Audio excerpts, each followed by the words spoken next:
네, 반갑습니다, 여러분들. 단타수정 전문가입니다. 자, 우리 카카오 게임즈 기준으로 했을 때 고점 대비 좀 상당히 많이 빠졌어요. 한때 시총 2위까지 좀 자리를 잡으면서 굉장히 또 많은 분들에게 주목을 받았던 종목인데, 카카오를 포함해가지고 카카오 게임즈, 카카오 뱅크까지 최근에 시세가 좀 전체적으로 좋지 못하죠. 그룹 계열사들이 같이 동반 약세를 보이는 것도 물론 영향이 없다라고 말할 수는 없겠지만, 카카오 게임즈를 개별적으로 봤을 때는요, 물론 이번에 오딘으로 성공을 했죠. 성공을 잘 해줬고, 지금 현재 제가 실시간으로 플레이스토어를 좀 들어가가지고 살펴보니까 아직도 오딘은 이렇게 매출 순위 1위에 실제 진짜 자리를 잡고 있습니다. 그래서 아직 이렇게 좀 오딘 같은 경우에 자리를 잘 잡고 있는 상황이고, 자, 어찌됐건 간에 작품 하나를 통해서 사실은 게임주들은 좀 약간 뭐랄까 임상기간이 짧은 제약바이오 종목이라고 해야 될까요? 제약바이오 종목들에 비해서 물론 연구개발 비용이나 임상 비용이나 이런 것들은 조금 적죠. 기간이 짧거나 이제 뭐죠? 투자금이 좀 적거나 그렇긴 하겠지만 어찌됐건 간에 작품 하나가 성공을 하면은 진짜 주가 측면에서도 그렇고 기업의 어떤 밸류에서도 그렇고 굉장히 큰 폭의 퀀텀 점프를 보입니다. 그래서 그런 내용은 사실 기정사실이에요. 그래서 지금 카카오 게임즈 같은 경우에도 오딘을 통해서 퀀텀 점프는 분명합니다. 근데 이제 게임업이 굉장히 경쟁이 점점 더 심화되고 치열해지고 있어요. 그래서 최근에 뭐 쿠키런, 데브 시스터즈 이런 것들 같은 경우에도 바닥에서부터 몇 배가 올라왔습니까? 최저점 3,000원부터 20만 원 가까이 올라왔어요. 쿠키런이 지금 뭐 북미 시장, 유럽, 그다음에 일본, 뭐 한국까지 다 이렇게 좀 정말 대박을 쳤죠. 그래서 이제 데브 시스터즈가 굉장히 큰 폭의 상승을 좀 보였고, 최근에 또 위메이드 같은 종목들도 큰 폭의 상승을 좀 나타내 줬었고, 그 다음에 지금 앞두고 있는 모멘텀을 좀 앞두고 있으면서 상대적으로 크게 오르지 못한, 그리고 뭔가 한번 잭팟을 터트릴 것 같은 종목으로는 사실 크래프톤을 좀 관심을 갖고 있긴 합니다. 그래서 NC소프트 같은 경우에는 아직까지 그래도 사실상 매출 순위의 상위에 자리는 잡고는 있어요.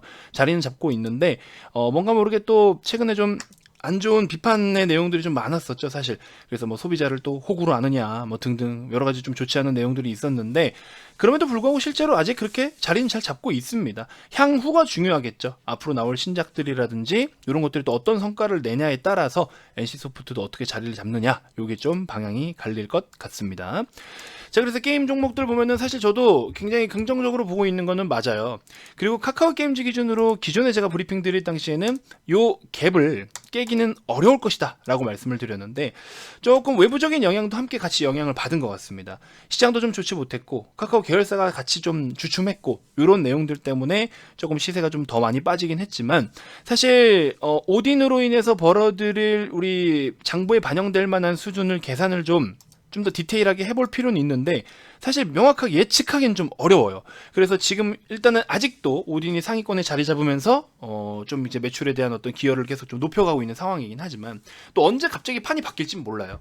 그래서 4분기에 대한 거는 우리가 명확하게 예측하기는 좀 어려운데, 명확한 건 하나 확실한 건 그거다. 어찌됐건 퀀텀 점프는 보였다. 그렇기 때문에 이 갭을 다시 메워서 올라올 확률은 좀 높다라고 봅니다. 그래서 이때 당시 7월 2일 날 발생했던 이 시세 때부터 오딘에 대한 이제 관심이 굉장히 높아졌었거든요. 사실은 이때부터긴 하죠.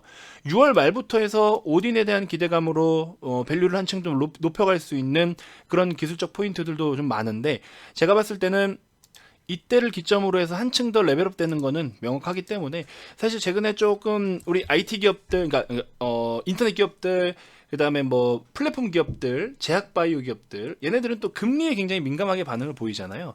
그래서 아무래도 이런 기업들은 앞으로 앞두고 있는 우리나라의 금리 인상도 그렇고, 또 최근에 미국 10년물 국채 금리의 변동성도 그렇고, 이런 걸로 인해서 영향을 또 안 받았다라고 이야기는 할 수는 없어요. 영향을 좀 함께 받은 부분도 있기 때문에, 어찌됐건 간에 이런 부분을 감안하더라도, 그러면 그러한 그동안 좋지 못했던 거에 대해서는 주가에 지금 다 반영이 됐다라고 볼 수 있을 것 같아요. 그래서 충분히 또 앞으로 신작도 물론 더 중요는 하겠지만, 신작에 대한 어떤 지금 임팩트 있는 신작은 아직 그렇게 시장에 노출이 되고 있지는 않은데, 충분히 또 새로운 작품들로 한층 더 밸류에 대한 부분을 매력을 느낄 수 있게 점점 더 실적을 쌓아갈 수 있는 기대감도 있습니다.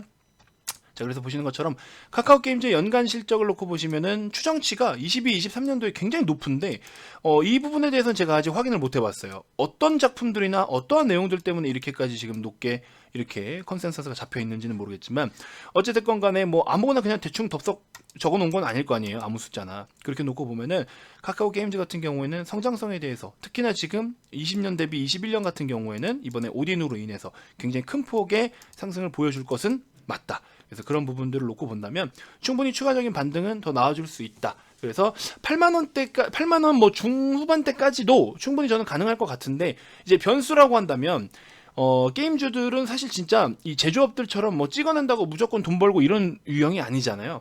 언제든지 갑자기 그 해당 게임이 폭망할 수도 있고 언제든지 갑자기 이 게임이 막 엄청난 인기를 누릴 수도 있고 그건 1도 예측을 할 수가 없어요.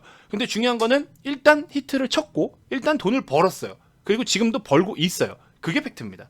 그래서 그런 관점이라면 카카오 게임즈 같은 경우에는 다른 게임사들의 어떤 기대감 이것보다도 데브 시스터즈나 카카오 게임즈처럼 이미 어떤 인기를 좀 흥행해서 그걸로 인해서 돈을 벌어들였고 그게 중요하다. 앞으로 벌어들일 것이냐 벌게 될 것이다 이게 아니라 이미 벌었다 이게 중요한 것 같아요.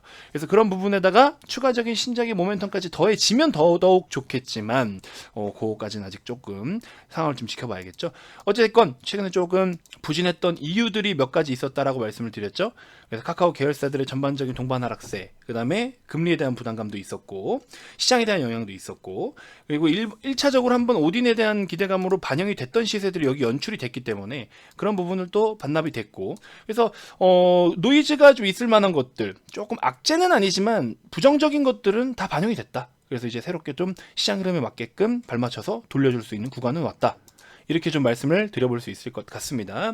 자, 그래서 너무 그렇게 크게 걱정하실 필요는 없고요. 뭐 단기적 관점은 아니죠, 사실. 카카오 게임즈를 단기적 관점으로 봐야 되는 건 아니니까 좀 천천히 느긋하게 보시면 좋을 것 같습니다.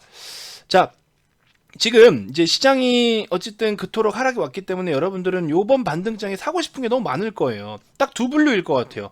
사고 싶은 게 정말 많은 분들이 있고 또 사고 싶은 게 있지만 현금 여력이 없는 분들이 있고 딱 그렇게 두 분류가 있을 것 같아요. 그래서 제가 봤을 때는 이번에 어떤 종목들이 주도하느냐. 그러니까 여러분들이 지금 생각하셔야 될 게 뭐냐면 2020년도의 시장은 뭘 사도 올랐어요. 아무 종목을 사도 올랐고 시장이 빠져도 좀만 버티면 다 올라왔어요. 그때는 시장 자체가 강했으니까. 근데 지금은 강세장이 오더라도 유동성을 축소시키고 있는 관점이기 때문에 미국도 마찬가지고 우리나라도 마찬가지고 금리 인상, 테이퍼링 이런 것들이 결국에 유동성을 축소시키는 어떤 그 매개체들, 핵심 카드들이잖아요. 그렇기 때문에 과거 2020년도와는 좀 차별화된 그런 흐름을 보일 가능성이 있다.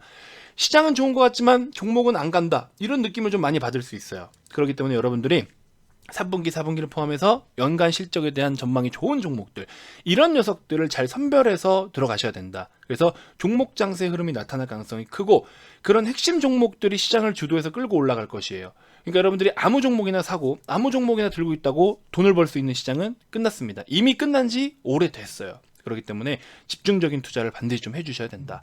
자, 그럼에도 불구하고 그동안 뭐 우리 의류 OEM 관련된 종목들이 최근에 또 주목을 받고 있는데 낙폭이 과했던 종목들 중에서 뭔가 새롭게 다시 한번 활기를 불어넣어 줄 수 있고 하반기 때 본격적으로 재성장을 보일 수 있는 그런 기업들로 여러분들이 반드시 좀 접근을 하셔야 된다. 유튜브에 공식적으로 추천을 좀 드려볼 만한 종목은 한세실업이다. 앞전 영상, 어제 영상에서 제가 좀 코멘트를 드렸거든요. 해당 내용들도 한번 참고해 보시면 도움이 되실 것 같습니다. 자, 농담 없이 여러분들 정말로 이번에 반등장은 여러분들이 지금 많이 계좌가 힘들 건 알아요. 근데 계좌가 힘들다라고 해서 그냥 넉넉히 기다리거나 전략 없이 그냥 무대뽀로 버티고 이런 상황이 아닙니다. 좋은 상황을 분명히 제가 만들어 드릴 수 있을 것 같아요. 그러니까 반드시 오셔서 좀 도움을 받으셨으면 좋겠고 좋은 종목도 많고 뭐 좋은 시장이 어떻게 올지도 알고 있어요. 그럼 거기에 맞게끔 발맞춰 줄 필요는 있겠죠. 그런 부분들을 잘 인도해 드릴 테니까 많은 관심 부탁드리고요.